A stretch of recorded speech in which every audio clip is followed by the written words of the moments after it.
अभी ध्रुव राठी की as 29 years हो रखी है और अपनी एज के हिसाब से उन्होंने काफी कुछ अचीव कर लिया है। उनके यूट्यूब चैनल में 10 मिलियन से भी ज्यादा सब्सक्राइबर्स हैं और एवरेज 4 से 5 मिलियन व्यूज तो आ ही जाते हैं और अभी के समय में तो लाखों रुपए कमा रहे हैं। और यूट्यूब के अलावा भी उन्होंने काफी सारे इनकम के सोर्सेज बिल्ड कर रखे हैं। वैसे तो ध्रुव राठी काफी सारे कॉन्ट्रोवर्सीज में भी इन्वॉल्व रहते हैं, लेकिन आज की इस वीडियो में हम ये जानेंगे कि आखिरकार ध्रुव राठी सोचता कैसे है। एक्चुअली हम उनके माइंडसेट को डिकोड करेंगे ताकि उनकी लर्निंग्स को हम भी अपनी लाइफ में इंप्लीमेंट कर सके और ग्रो कर सके। सबसे पहले शुरू करते हैं उनके ग्रे टी शर्ट से। अगर आप ध्रुव राठी के रेगुलर व्यूअर हो तो आपको तो पता ही होगा कि ध्रुव राठी हमेशा वही ग्रे टी शर्ट पहना करते हैं। एक कमेंट है जिसमें एक व्यूअर बोलता है यहाँ भी ग्रे टी शर्ट, और उस कमेंट में पूरे के पूरे 11,000 लाइक्स हैं। इसके अलावा एक जन ने कमेंट किया है everything is temporary but Dhruv simple T shirt is permanent. अब ऐसा नहीं है कि उनके पास पैसे की कमी है, क्योंकि वो तो यूट्यूब से लाखों रुपए कमा रहे हैं, लेकिन आखिरकार ध्रुव राठी हमेशा ग्रे टी शर्ट ही क्यों पहनते हैं। अभी तो फिलहाल दूसरे कलर्स की भी टी शर्ट पहनकर वीडियोस बनाया करते हैं, लेकिन पहले के समय में तो ज्यादातर वीडियोस में सिंपल सी ग्रे टी शर्ट ही पहनकर वीडियोस बनाया करते थे। अगर कुछ वीडियोस को छोड़ दिया जाए तो हमेशा वो आपको सिंपल टी शर्ट्स में ही दिखेंगे, लेकिन ध्रुव आखिर ऐसा करता क्यों है। वैसे सिर्फ ध्रुव ही नहीं, और भी काफी सारे सक्सेसफुल इंसान है जो ऐसा ही करते हैं, जैसे कि फेसबुक के मालिक मार्क जुकरबर्ग भी हमेशा ग्रे टी शर्ट ही पहना करते हैं। इस पे उनका कहना यह है कि मुझे ज्यादा सोचना नहीं पड़ता कि मैं आज क्या पहनूं, जिससे होता यह है कि उनका काफी सारा टाइम सेव हो जाता है। और यही सेम चीज एप्पल कंपनी के मालिक स्टीव जॉब्स भी किया करते थे। अब हम बात करते हैं 80-20 प्रिंसिपल के बारे में, और इसे हम परेटो प्रिंसिपल भी कहते हैं। अब इसका मतलब यह है कि आपको 80% रिजल्ट्स आपके सिर्फ 20% एफर्ट से मिलते हैं। अब एग्जांपल के लिए बोले तो 80% जो क्राइम्स होते हैं वो 20% क्रिमिनल्स करते हैं, और ऐसे ही 80% सेल्स 20% क्लाइंट से ही होती है। चलो मैं इसे और भी ज्यादा सिंपल करता हूँ। मान लो कि आपके पास 10 जीन्स है और उसमें से 2 जीन्स ऐसी होंगी जिसे आप 80% टाइम्स पहनते होंगे। उसी तरह ध्रुव राठी ने 20% मोस्ट इंपॉर्टेंट टॉपिक्स पे फोकस किया और उनके 12th में 84% आ गए थे। और यही सेम चीज उन्होंने एक वीडियो में भी बताया था कि मुझे अगर और भी ज्यादा मार्क्स चाहिए होते तो मुझे बाकी बची 80% भी मेहनत करनी पड़ती अगर मुझे 80% से ज्यादा स्कोर करना होता तो। अगर आपको ये बहुत ज्यादा कंफ्यूजिंग लग रहा है तो ऐसे समझो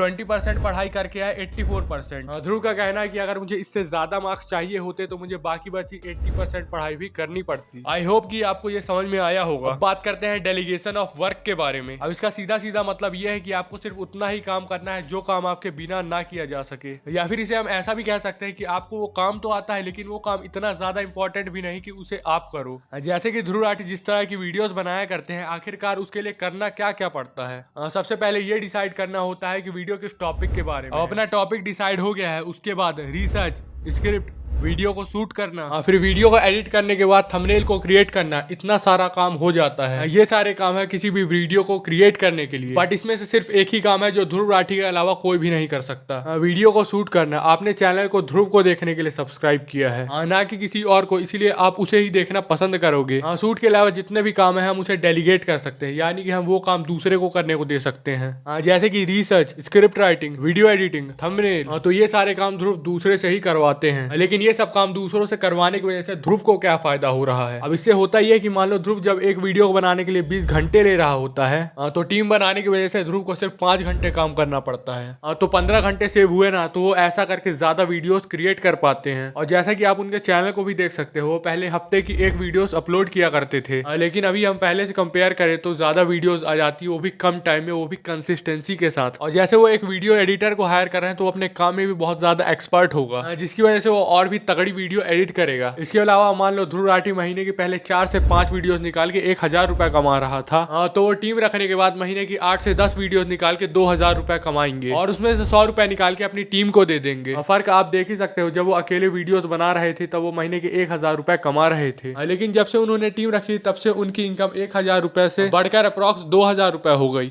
और ये जो डेलीगेशन ऑफ वर्क वाला काम है ये काफी सारे एंटरप्रेन्योर्स भी करते हैं, जैसे कि MBA चाय वाला और चाय सुट्टा बार भी कर रहे हैं। MBA चाय वाला चाय ही बेच रहा है ना, लेकिन MBA चाय वाला का मालिक प्रफुल्ल बिल्लौर खुद आपको थोड़ी चाय दे रहा है। सेम चाय सुट्टा बार का मालिक अनुभव दुबे आपको खुद थोड़ी चाय पिला रहा है। ये लोग तो सिर्फ एक तरह से फेस ऑफ द कंपनी है, ये सब तो सिर्फ अपनी कंपनी की मार्केटिंग कर रहे हैं, क्योंकि ये खुद बहुत ज्यादा फेमस है और ट्रेंड भी करते रहते हैं। और अगर आपको ये लगता है कि ध्रुव सिर्फ यूट्यूब से पैसे कमाता है तो आप बिल्कुल ही गलत हो, क्योंकि वो और भी काफी सारी जगह से पैसे कमाता कमाता है। तो अगर आप ये जानना चाहते हो कि ध्रुव राठी पैसे कैसे कमाता है तो आप इस वीडियो को जरूर देखना, लिंक मैं आपको नीचे डिस्क्रिप्शन में दे दूंगा। इसमें मैंने आपको बिल्कुल डिटेल में बताया कि ध्रुव पैसा कैसे कमाता है। लेकिन मैं आपको एक सिंपल सा तरीका बता देता हूँ जिसे हर अमीर आदमी फॉलो करता है। Rich dad poor dad book के ऑथर रॉबर्ट कियोसाकी बताते हैं कि दो तरह की चीजें होती है, पहला एसेट और दूसरा लायबिलिटी। एसेट का सीधा सीधा मतलब ये है कि जिससे आपके बटुए में पैसा आता है, और लायबिलिटी का मतलब ये होता है कि आपके बटुए से पैसा निकल के किसी और के पास चले जाते हैं। एसेट्स में काफी सारी चीजें आती है, जैसे कि आपका बिजनेस हो गया या फिर आपने कोई मकान किराए पे चढ़ा रखा है और उससे पैसा आता है। और लायबिलिटी का मतलब होता है लोन। मान लो आपने किसी तरह का लोन लिया, वो सब लायबिलिटी में ही आता है। जैसे कि आपने ईएमआई पे कार खरीद ली। अब मैं ऐसा भी नहीं कह रहा हूँ कि कोई ईएमआई पे कार ले रहा है तो गलत ही कर रहा है, लेकिन किसी भी लायबिलिटी को लेने से पहले आपको अपने एसेट को बिल्ड करना चाहिए। और कभी कभी तो ऐसा भी हो जाता है कि जो चीज आपके लिए लायबिलिटी है तो वो दूसरे के लिए एसेट बन जाती है। देखो जैसे कि अगर कोई नॉर्मल आदमी कार खरीदता है तो हो सकता है कि उसके लिए एक लायबिलिटी हो, लेकिन एल्विस यादव जैसे ब्लॉगर्स के लिए वो एक इनकम का सोर्स है। तो अब आप पूछोगे कि ऐसा कैसे? तो जब एल्विस यादव कार की डिलीवरी लिया करता है तब उसके व्यूज बढ़ जाया करते हैं, और ज्यादा व्यूज मतलब ज्यादा पैसा। तो वो 2 से 4 महीने तक उसी कार की बार बार वीडियो अपलोड कर करके वो अच्छा खासा पैसा कमा लेते हैं, जिससे वो कार का पैसा और प्रॉफिट दोनों निकाल लेते हैं। और जब उस कार से व्यूज घटने लगते हैं तब वो एक नई कार ले आते हैं, और फिर यही साइकिल दोबारा चलने लगती है। अब आपको समझ में आ गया होगा एसेट और लायबिलिटी का गेम। देखो एल्विस तो कार से पैसा कमा रहा है, लेकिन बाकी जनता ये सब काम नहीं कर सकती है। देखो जितने भी अमीर से अमीर आदमी है वो अपने एसेट्स को बढ़ाने पे फोकस करते हैं और लायबिलिटी को कम से कम रखने की कोशिश करते हैं। जैसे ध्रुव भी ज्यादा से ज्यादा एसेट्स को बिल्ड कर रहे हैं, यानी कि कहने का मतलब ये हुआ कि ज्यादा से ज्यादा इनकम के सोर्सेस को बिल्ड कर रहे हैं। यूट्यूब को काफी सारे लोग जॉब समझते हैं, लेकिन अब ये एक बिजनेस बन चुका है। देखो जॉब में तो लिमिट होती है कि आप इतना ही पैसा कमा सकते हो, लेकिन यहाँ कोई भी लिमिट नहीं है। अभी आप पे डिपेंड करता है कि आप कितना पैसा कमा सकते हो। देखो नॉर्मली यूट्यूबर्स करते ही हैं कि वो यूट्यूब को एक बिजनेस की तरह नहीं जॉब की तरह ट्रीट करते हैं। वीडियो सिलेक्शन से लेके पूरा एंड प्रोसेस, वीडियो एडिटिंग तक सब कुछ खुद से करते हैं। लेकिन ध्रुव राठी जैसे लोग उसका सिस्टम बिल्ड करके बिजनेस बना देते हैं, जिससे होता यह है कि एक नॉर्मल यूट्यूबर कम पैसे कमाता है और ध्रुव राठी जैसे लोग बहुत ज्यादा पैसा कमाते हैं। आप ध्रुव के व्लॉगिंग चैनल के बारे में तो जानते ही होंगे। तो वहाँ पे वो ट्रैवलिंग व्लॉग्स अपलोड किया करते हैं। वो ट्राई करते हैं कि मैं ज्यादा से ज्यादा यूनिक कंटेंट अपलोड करूँ, जो कि बहुत कम लोग कर रहे होते हैं। जिस कंटेंट की कमी है और वही कंटेंट आप बनाने लग जाते हो तो ज्यादा चांसेस बनते हैं कि लोग आपकी वीडियो देखना पसंद करेंगे। लेकिन जब से सौरव जोशी व्लॉग्स फेमस हुआ है तब से ना जाने कितने लोगों ने सौरव जोशी को कॉपी पेस्ट करना शुरू कर दिया है, और उनमें से ज्यादातर लोग फेल हो जाते हैं। जितने भी लोग यूट्यूब पे टॉप पे बैठे हैं उनमें कुछ ना कुछ यूनिकनेस तो होती ही है। आपको कोई भी ऐसा इंसान नहीं मिलेगा जो सेम भुवन बाम जैसा कंटेंट क्रिएट करता है और उसके भी 20 मिलियन ही सब्सक्राइबर्स हैं। इसके अलावा ध्रुव राठी काफी सारी कंट्रोवर्सीज में भी इन्वॉल्व रहता है। जैसे कि आप ध्रुव राठी की द केरला स्टोरी वाली वीडियो को ही देख लो। इस वीडियो के अगेंस्ट ना जाने कितनी वीडियोस बनी होंगी यूट्यूब पे, और ध्रुव भी कंट्रोवर्शियल टॉपिक्स पे वीडियो बनाना कम नहीं करता बल्कि और भी ज्यादा बढ़ा देता है। क्योंकि ये बात तो उसे भी पता है कि कंट्रोवर्शियल टॉपिक्स पे वीडियोस बनाने से लोग रोस्टिंग ट्रोलिंग तो करते हैं, लेकिन तगड़े व्यूज आ जाते हैं, और तगड़े व्यूज मतलब पैसा ही पैसा। तो आज के लिए बस इतना ही, मिलते हैं ऐसे ही किसी नेक्स्ट वीडियो में, तब तक के लिए बाय बाय।